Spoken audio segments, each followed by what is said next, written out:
When you first start writing cases, it can be pretty daunting. There's a lot of value in the experience of writing cases. So one of my first suggestions for anybody, it's something that I followed very much, was to get a mentor. That can be someone within your organization, that can be someone from another school, it can be someone who's just a case that you really respect. And you sit there and say, this is a great case. And that's what I did, is I went and said, this is a great case. And I wrote the person who had done that case and sort of said, can we talk for a little while on how you write cases? Because I want to write cases like you do. And that person's become a lifelong, actually now friend, through that process. And one of the things that really resonates, that's always been very important to me from that interaction of having that mentor, was he sort of showed me and taught me, you really have to have a story in the case. The case is not just a 20-page listing of facts and figures. It has to have an element that flows, that draws students into really putting themselves in the shoes of the decision maker. And so there's an element there of where you have to build not just sort of dramatic tension, but sort of that idea of there really is a decision here, and it's not simple. And you have to make a student understand that the decisions we're trying to help them work through in cases aren't just easy. They're real decisions that weigh off issues that are not just totally cut and dry. And so the crafting of the story and the really making students feel like they're the decision maker, that's, to me, one of the essential things. And the third one is maybe a little bit more pragmatic and maybe goes back to my project management engineering type days, is you have to manage writing the case as a project. You set a one-page sort of outline of here's my deliverables, here's what I need, here's what it's going to look like, get people to agree to that project, almost the prototype. Then move to the next stage where you start to fill out the one-page outline and it turns into more of a 10-page outline. Sometimes that contracts a little bit, sometimes that expands, but that's not a bad goal. You want to involve the company in your case writing process. I find that makes it go a lot smoother and almost guarantees sign off. I've never not had a case signed off. And I think that's because we've always been able to work that through that iteration process as we go. When you're just starting on writing cases, it helps to go back to your favorite cases. Go read them again. Look at why they were your favorite. What attracted you to those cases? If you look at it carefully that way, you'll usually find some elements that are really attractive and that you can use to build your own. Some people make a mistake when they write a case and they don't put enough controversy in. It's important to have your students arguing. You want camps in your classroom, so you have to have a story that could go either way, where some people are going to feel this way, some people are going to feel that way. Then you have the debate. That makes for a good discussion. That makes for a good class. That makes for good learning. I think the important thing to remember is that a case is just a vehicle around which you build an interesting discussion. So the case is not the end point in and of itself. A case is something to get the students engaged, to provide some data in the back of it. And many a successful case discussion departs far, far away from the actual written material in the case. So it's important to keep that in mind. The other thing is, particularly if you're a first time or a not an experienced case writer, is there's several really important elements. First is there has to be a protagonist. There has to be somebody or someone making a decision. That's what creates the tension. Second is a case is quite distinct from a term paper or a research paper because you don't want to have a conclusion in there. The case has to end up being open-ended, and you have to have the possibility of, either side can be argued effectively. There's enough data in the case and there's enough ambiguity left that there's some real tension. If all the students know what the answer is, the discussion falls flat and it's not interesting. A lot of times there's some extraneous detail, there's interesting personal things, there's interesting political things. That makes the reading interesting and it makes the discussion lively and it might provide some spice. But you want to make sure that your case discussion focuses on those conceptual topics because that's what you want them to remember 3 or 6 months later. And so for me, the important thing when you're writing the case is to not lose sight of that. Is there enough material in there to have a substantive argument about the key conceptual point? And is there enough ambiguity that either side can be argued effectively.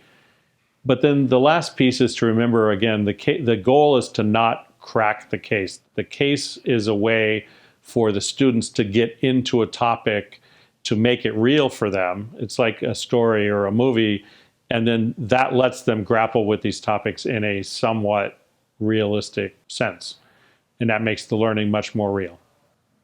Probably my strongest piece of advice when it comes to writing a case would be get out into the field and talk to people, and don't sit in, I would tell myself, don't sit in my office. My tendency might be to want to, develop the learning ideas or the concepts first and then go out into the field. But I try to challenge myself to go out into the field first and foremost to start learning what's really happening, what are the real challenges, and then I'll retrench after and figure out, okay, what are the learning opportunities here out of this situation? Write the story in a way that's compelling, really critical. If a case is does not draw on the reader, it won't be, I think, ultimately successful. I find the biggest tip I have would be not to make it too long.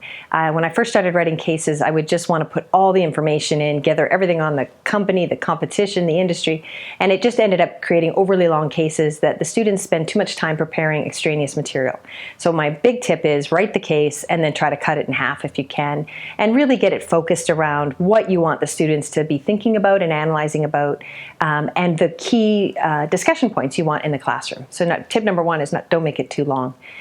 Tip number two, I would say, is bury a little bit of the important information. And it doesn't necessarily have to be in a footnote or, but in a chart at the back, for example, or really sort of a disguised thing that the students have to find. And I find in a class discussion, those little nuggets that get buried, the best students find them, and it surprises the rest of the class, and it's a really good discussion point to get the students debating and discussing amongst themselves. If you do use a lot of numbers, make sure you present them in a way that the interpretation is going to be relatively straightforward. Because if there are multiple ways to interpret a number, that just causes confusion in the classroom discussion later. So I'm not saying make it overly simplistic, but I would say make it clear what the numbers represent, the units of the numbers, the years that the data apply to.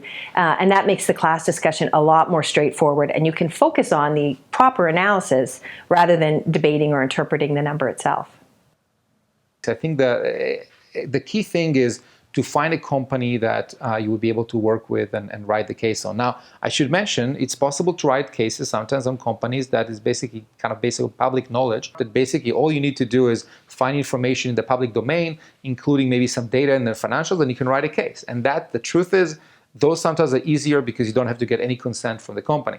The disadvantage is a lot of time you don't really get the perspective of the executives from the company. I like to write cases that have some strategic impact to them, and therefore when you talk to the company, a lot of the case is based on real conversation with the company executives. It's based on real data that they were able to give you, and therefore something that is the students can afterwards analyze, something quantitative that could be analyzed. Now, when you write the case, I think it's really important to understand that you do have to invest the time in writing the case. And what I mean by taking the time is you might have to go for multiple interviews. You might have to go again to the company, because what you find when you interview the first time is that there's some people that you should talk to that you didn't even think about talking to begin with.